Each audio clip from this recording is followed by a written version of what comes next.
football and baseball, when you look at the spectrum of propaganda, at least it's human competition, it's athleticism, there's something good there. Compared to gangster rap and Suge Knight getting shot and MTV in the mid-90s on record. I've talked to former MTV executives, rock stars, multiple top hip-hop people off record, some of them on record. KRS-One, one of the founders of hip-hop, Professor Griff, you name it. And Professor Griff's gone on record. They come to people and they say, you're going to promote cop killer stuff, you're going to promote gangster drug dealing culture, your stuff's not going to get played on MTV or the radio. And when you say, no, I won't do that, you don't get played. Now, why would they do that?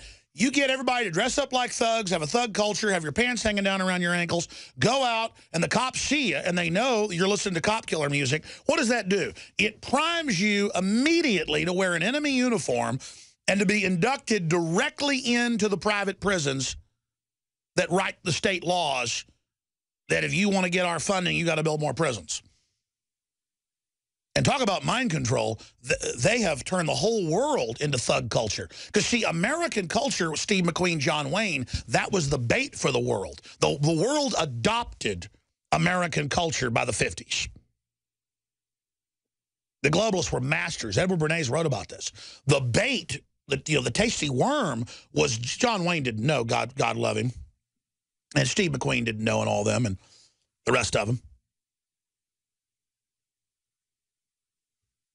But then once the public was hooked on it, the whole world, hey, guess what? We're going to give you Satan worship music, and we're going to give you kill cops, run around and sling drugs, and have big grills on your teeth so you stand out like an idiot so you can get killed or on drugs or put in a giant FEMA camp, and you elect to dress up in the uniform of someone that trained attack dog police with military training are coming after you to put you in a dungeon.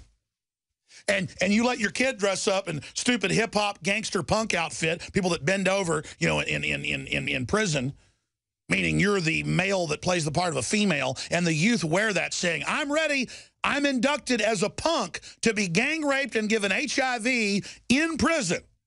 The globalists, total genius masters. You pay money to go be part of it, you're inducted straight in to be given HIV, and the cops don't even know it. All they know is these people want to kill us. My God, they're running around robbing, stealing, burning things down. Get ready. They're killing cops. All right, just see how they play the whole thing off. Whole thing like genius. Just like they advertise for Al-Qaeda being the coolest thing in the world in the media in the Middle East, and all the young Muslims go join it. They're working for the globalists, the CIA. I jumped the gun, as I often do. I'm going to spend a little bit of time next hour talking about Suge Knight shot at Sunset Strip Club during Chris Brown party. 2 others hit. And, of course, he was there when many of the people he brought into gangster hip-hop were also shot and killed. Biggie, Tupac. I mean, I barely even follow this stuff, but I'm aware of what's going on. I just have been contacted over the years by some of the most famous founders of hip-hop out there. The folks with Public Enemy. We've interviewed quite a few of them, Professor Griff and others. Of course, the KRS-One and others.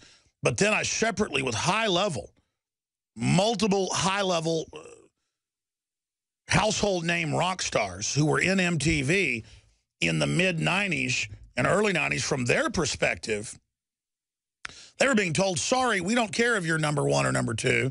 We're going to promote death rap, basically. That's the orders coming down from the government. But I've discussed a lot here on air about weaponized culture, weaponized media. How sports has been designed for thousands of years to politically divert the masses from real issues so that men won't try to be politically active to better their lot and their family's lot, but that they'll be obsessed with the local horse races or gladiatorial events or baseball or football in the year 2014. Not saying it's inherently bad in and of itself, but it's deployed to control you and to fill the gap in men's brains that is designed for strategy and designed for being involved. You should be worrying about getting a better job, being more successful, taking care of your family, how the world really works, how to protect your liberties and freedoms, how to stop combines from starting monopolies that shut you down. Instead, you want to know about fantasy football. And women just want to run around and think they get ahead if they put their man down. That's the message. Put your man down, you get ahead. Dominate the man, you get ahead. No, dominate the globalists, create a free market, build a good society, raise good children, then your family gets ahead. But it's all a bunch of so-called individuals. See, they attack individualism if it isn't what the state wants. Individual freedom. But when they call it individualism, they mean only worry about yourself. And nobody pushes being more self-centered, more goblin-like than the whole music industry with the hardcore rock and roll, degrading women and men, the drugs, the Satanism. But that wasn't hardcore enough by the mid-90s. Sumner Redstone, Viacom, MTV. On record, I've talked to top people, and it's been documented. Books have been written on the subject. Professor Griff Karras, one, so many others. They came in and they said, we're not going to have hip-hop about empowering inner-city communities and getting true, equality. We're going to fund gangster rap, hip-hop, thug rap, just like the CIA shipped cocaine into the inner cities to start an implosion. Then by the early and mid-90s, they shipped in Suge Knight and Biggie and Tupac and all these people that got whacked out and killed because of the devilish culture they were putting out, and that it's cool to sling the rock and have the hose and the grill and everything else, and that's how you're a man, is not taking care of your family but not caring about anybody but yourself. And how many of these guys get gunned down? How many of them get killed? How many of them? And they sell the idea. The only way you get ahead is being a hip-hop rapper, an OG, an original gangster, how good it feels to be a gangster. Or you're a football or baseball or basketball player. Only a few thousand slots to be in any of those places, but people think that's how you're successful. And then meanwhile, you fall in as the cannon fodder to use the drugs, to sell the drugs, to be jokes, to be primed for prison, ready to be rolled into the giant private prisons, which they segregate by black, white, Hispanic, and Asian. Just like they're segregating the country according to that. And the government's the referee, protecting everyone from the gang culture that was sent like a psychic or psychological warfare torpedo in to destroy all these people. It is a demonic, sickening, arrogant, narcissistic, bloated, degenerate culture that you see being pushed by the hip-hop culture.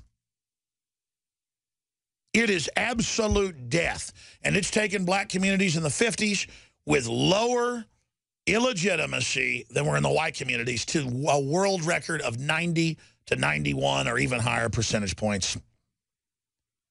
And now you see weird rap-style gangster country music and weird gangster-style rock and roll.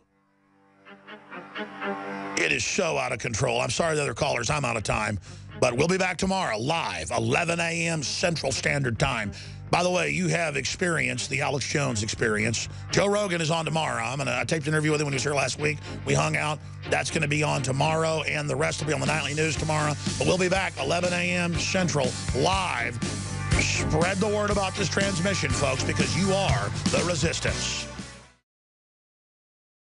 Celebrate the spirit of freedom and liberty upon which our nation was founded at InfoWarsShop.com. Molon Lave is ancient Greek for come and take it. This popular design combines both classic Greek Spartan imagery with modern M16 assault rifles. Now available in women's tees and proudly made in the USA.